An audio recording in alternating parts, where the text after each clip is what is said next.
Flasin sot për drejtësi, Edi Rama thot drejtësinë e bëra unë. Po listat e Partisë Socialiste janë plot me të korruptuar.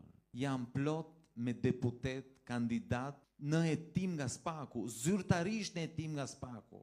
Nëse Rama e do ka i shumë drejtësinë, dhe do ta mbështesi drejtësinë, po pse i jep Shqipërisë kandidat dhe deputet të hetuar nga spaku, të hetuar nga Dumani? Si e mbështet Dumanin ky njeri, se s'pe kuptojmë tani? Duke vendosur në listë njerëz të hetuar nga Dumani? Se nëse ka një njeri në këtë vend që e di që kandidatët e Ramës janë të korruptuar, është pikërisht Dumani. Dumani e di. Ky thot, Dumanin e bëra unë, e mbështes unë, por nga ana tjetër, ata që Dumani heton, për të cilët Dumani ka gjetur prova që kanë mbjedhur qytetarët shqiptar, ata Rama i merr dhe i fut në lista. Dhe do t'i bëj prap deputet. E kuptoni?